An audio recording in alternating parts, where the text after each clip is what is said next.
Bienvenidos. Esto es América Noticias bajo la dirección general de Carlos Vasallo. Estos son los titulares que marcan la jornada informativa de hoy. El caso Raúl Castro explota en Florida. Uno de los pilotos acusados por el derribo de las avionetas ya estaba dentro de Estados Unidos. Les contamos. Europa le manda una advertencia directa a Díaz-Canel. Bruselas habla ya de colapso en Cuba y pide reformas urgentes antes de que sea demasiado tarde. Tenemos los detalles. Trump acelera las deportaciones a Cuba. Otro vuelo aterriza en La Habana mientras crece el temor entre miles de migrantes cubanos en Estados Unidos. Cuba toca fondo. El régimen ahora pide a canadienses entrar por otros países mientras la crisis hunde los vuelos hacia la isla. Les contamos. Además, Félix Guillermo conversa con Juan Almeida sobre el actual estado de salud del dictador cubano Raúl Castro y las crecientes dudas dentro y fuera de la isla tras su ausencia en actos públicos.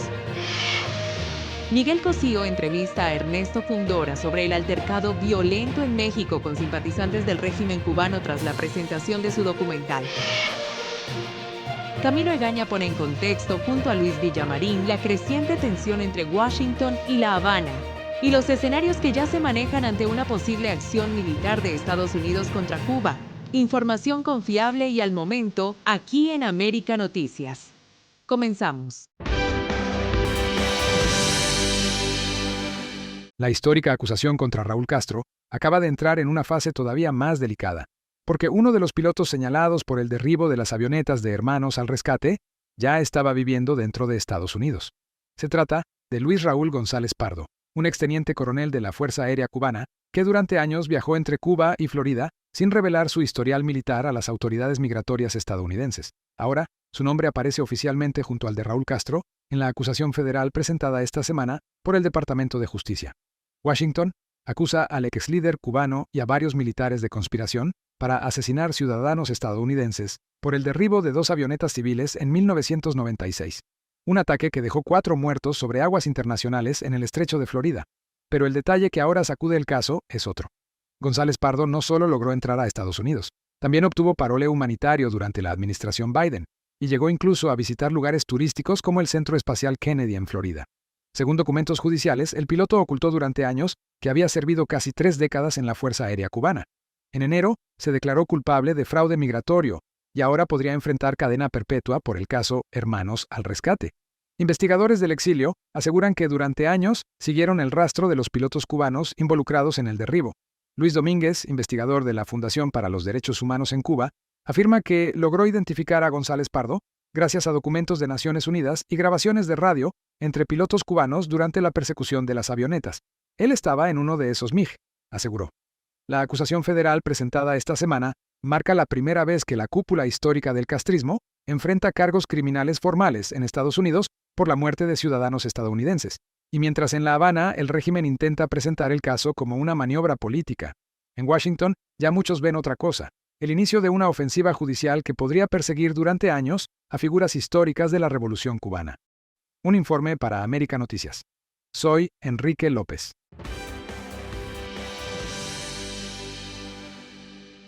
La advertencia ya no llegó desde Miami ni desde Washington. Esta vez vino desde el corazón de Europa, y el mensaje hacia Miguel Díaz-Canel fue brutalmente claro. Reformen el sistema ahora, o Cuba podría terminar hundiéndose en un colapso mucho peor. La frase cayó como una bomba política en Estrasburgo. La jefa de la diplomacia de la Unión Europea, Kaja Kallas, lanzó una de las advertencias más duras que Bruselas ha hecho contra el régimen cubano en años. Hoy es preferible una reforma negociada a que el país se derrumbe mañana. Además de poner fin a la represión política, La Habana también debe abandonar el férreo control sobre la economía que frena el desarrollo del país, la apertura a la iniciativa privada, la inversión, el espíritu empresarial y la modernización económica es fundamental. La Unión Europea no financia al Estado cubano. Honorables miembros, la resiliencia del pueblo cubano es extraordinaria, pero la resiliencia no puede sustituir a la reforma. no puede compensar el fracaso económico ni el creciente aislamiento. La ayuda humanitaria no resolverá la crisis de Cuba, sino que solo aliviará el sufrimiento humano inmediato. No fue solamente una crítica diplomática, fue prácticamente una señal de alarma internacional sobre el deterioro acelerado de la isla. Europa ya habla abiertamente de represión política, presos políticos, apagones masivos, crisis humanitaria y colapso económico. Y lo más delicado para La Habana, empieza a cuestionarse el propio modelo de control estatal que durante décadas el régimen defendió como intocable. Y además dejó otro mensaje que golpea directamente la narrativa oficial del régimen. La Unión Europea no financia al Estado cubano. En otras palabras, Bruselas intenta marcar distancia de una dictadura cada vez más aislada internacionalmente. Mientras tanto, organizaciones internacionales denuncian más de 1.200 presos políticos en la isla y sectores dentro del Parlamento Europeo ya piden revisar o incluso suspender los acuerdos de cooperación con La Habana. Lo más peligroso para el régimen es el cambio de tono. Durante años Europa fue vista como uno de los pocos socios occidentales dispuestos a mantener diálogo y oxígeno económico con Cuba, pero ahora hasta Bruselas empieza a inhalar de reformas urgentes antes de un posible derrumbe. Y en La Habana saben perfectamente lo que eso significa. Cuando incluso Europa comienza a perder la paciencia, el aislamiento internacional entra en otra fase. Soy Leticia Grau para América Noticias. Síguenos para más información.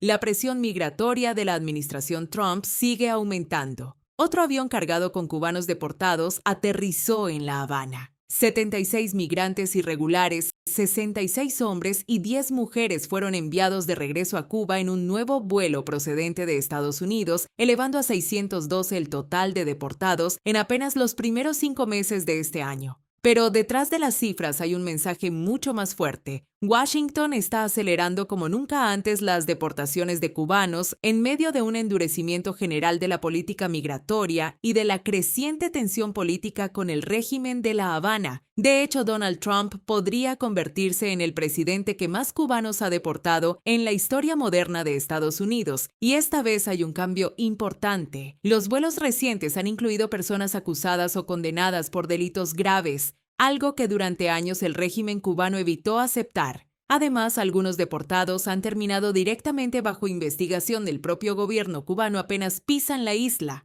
En paralelo, aumentan las denuncias sobre lo que ocurre después de llegar a Cuba. Uno de los cubanos deportados este año aseguró haber sido interrogado y torturado en Villa Marista, el centro de detención del aparato de seguridad cubano. Otro caso generó enorme controversia después de que un migrante fuera deportado por error y un juez federal obligara posteriormente a Estados Unidos a permitirle regresar. Todo esto ocurre mientras miles de cubanos siguen intentando abandonar la isla desesperadamente, escapando de apagones, escasez de alimentos y el colapso económico que golpea al país. Sin embargo, el régimen cubano insiste en presentar las deportaciones como parte de una migración regular y ordenada, mientras continúa culpando a las salidas ilegales y no a la crisis interna que empuja a miles a huir. Ahora, con las tensiones entre Washington y La Habana en uno de sus niveles más altos en décadas, muchos cubanos dentro y fuera de la isla temen que el endurecimiento migratorio apenas esté comenzando. Un informe para América Noticias. Soy Leticia Grau.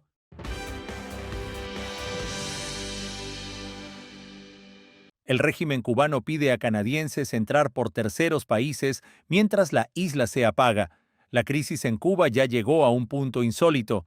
El propio régimen ahora está pidiendo a turistas canadienses que entren a la isla haciendo escalas en otros países, porque prácticamente desaparecieron los vuelos directos hacia Cuba. Sí, el principal mercado turístico del régimen se está desplomando. El Ministerio de Turismo cubano publicó rutas alternativas para intentar salvar la temporada de verano, entrar por Miami, Panamá, Cancún, Ciudad de México o Bahamas antes de llegar finalmente a la isla.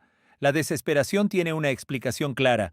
Desde febrero, aerolíneas canadienses comenzaron a cancelar masivamente sus vuelos a Cuba tras el colapso del combustible para aviones en aeropuertos clave como La Habana, Varadero y Holguín.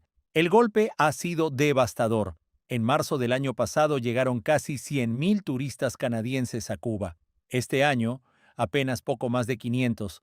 La caída es tan brutal que hoteles enteros están prácticamente vacíos y el turismo ruso también comenzó a desaparecer tras nuevas cancelaciones aéreas. Y mientras el régimen intenta convencer extranjeros de seguir viajando a la isla, dentro de Cuba crece otra imagen que está dando la vuelta al mundo: ciudades completamente apagadas, mientras hoteles de lujo permanecen iluminados. Una fotografía viral publicada por un funcionario del gobierno argentino mostró a La Habana casi totalmente a oscuras, con apenas algunos puntos de luz en hoteles turísticos y edificios oficiales. El contraste ha provocado indignación dentro y fuera de la isla, porque mientras millones de cubanos pasan hasta 20 horas sin electricidad, el gobierno garantiza combustible y generadores para mantener funcionando zonas turísticas controladas por el aparato militar y empresarial del régimen. La situación energética es tan grave que ya se reportan regiones con más de 50 horas consecutivas sin luz, y aún así, la prioridad sigue siendo mantener encendidos los hoteles. El problema para La Habana es que el mundo empieza a ver dos Cubas completamente distintas: la del turista que todavía tiene electricidad y la del cubano común que vive cada día más tiempo en la oscuridad, informó Camilo Lavastilla para América Noticias.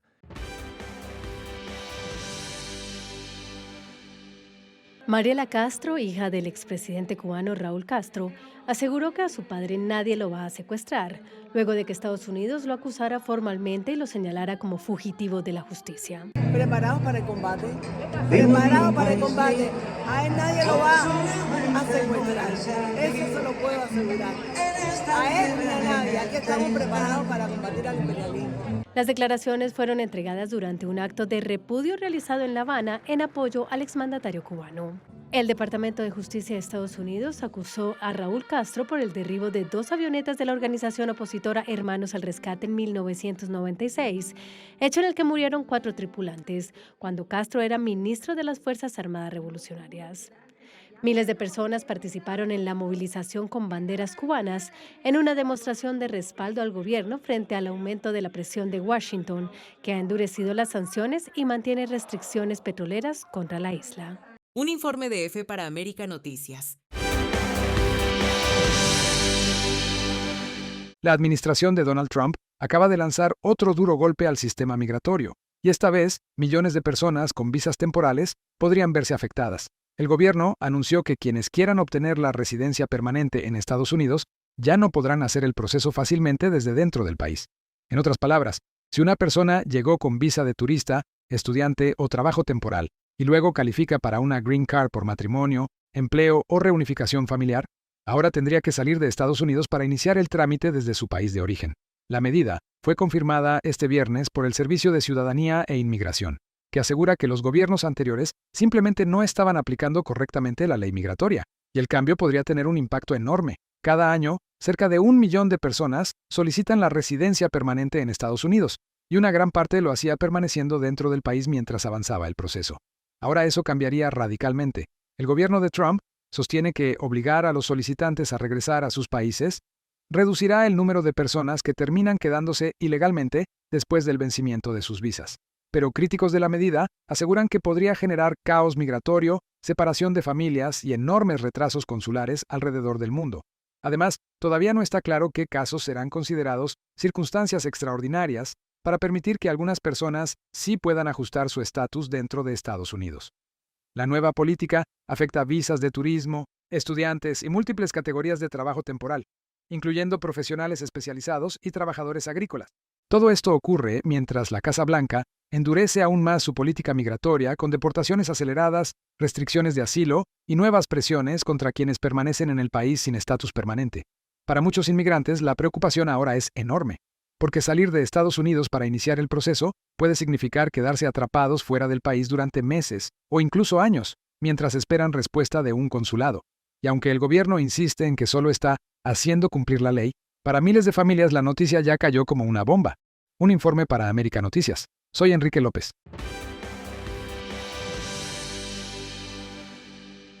Tener un hijo en Estados Unidos se ha convertido para muchas familias en una batalla económica inmediata. Pañales, fórmula, ropa, cuna, médicos y cuentas que empiezan a acumularse desde el primer día. Ahora, Un nuevo programa gubernamental está llamando la atención porque entrega un pago único de hasta $1,800 a familias con recién nacidos para ayudarlas a enfrentar esos primeros gastos. La iniciativa ya comenzó a aplicarse en el estado de Nueva York y forma parte de un paquete más amplio de ayudas económicas dirigidas a padres con hijos pequeños. Además del cheque inicial por nacimiento, las autoridades ampliaron créditos tributarios para familias con niños, incluyendo pagos de hasta $1,000 por hijos menores de 4 años. La medida surge en medio de un debate nacional sobre el costo de criar hijos en Estados Unidos, especialmente después de años de inflación, aumento de alquileres y altos costos médicos. Según autoridades estatales, el objetivo es reducir la presión financiera en hogares de bajos ingresos y ayudar a que las familias puedan cubrir necesidades básicas durante los primeros meses de vida del bebé. Pero el programa también abre otra discusión política y social mucho más grande. ¿Debería este tipo de ayuda implementarse a nivel nacional? Mientras algunos defienden que apoyar económicamente a padres jóvenes podría aliviar la crisis de natalidad y fortalecer la estabilidad familiar, otros cuestionan cuánto costaría extender un programa similar a todo el país.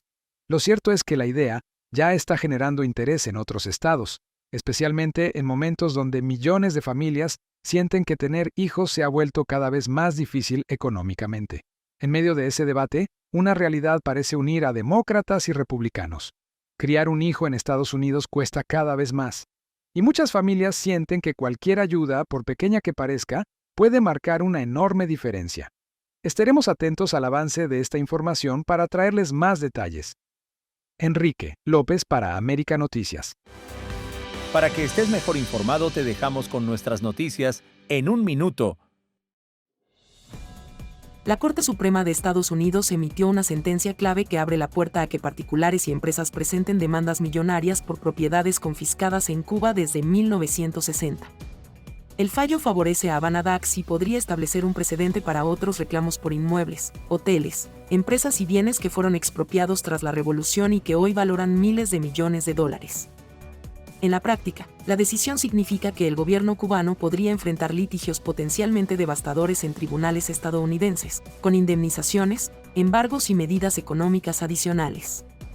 Aunque el país isla alega que esas confiscaciones fueron parte de un proceso revolucionario y ya cerrado, la Corte Suprema vuelve a colocar el tema en la agenda legal, con el riesgo de que cada caso individual vaya sumando presión al régimen. Este giro puede cambiar de forma profunda el panorama jurídico y político entre Washington y La Habana, porque toca uno de los símbolos más sensibles del conflicto histórico: la pérdida de propiedades por parte de cubanos y estadounidenses. Ahora, en lugar de ser solo un capítulo histórico, se convierte en una batalla legal que podría prolongarse por años y con consecuencias económicas muy concretas para el país. ICE arrestó en Miami a Adis Lastres Morera, hermana de Ania Lastres Morera, la presidenta ejecutiva de Gaesa, el principal conglomerado empresarial de las Fuerzas Armadas de Cuba. La detención se dio en un aeropuerto de Florida y las autoridades señalan que la mujer permanece bajo custodia, enfrentando ahora un proceso que podría terminar en deportación. El caso se interpreta como un golpe dirigido, otra pieza en la estrategia de presión que la administración de Trump aplica al sistema económico y militar cubano.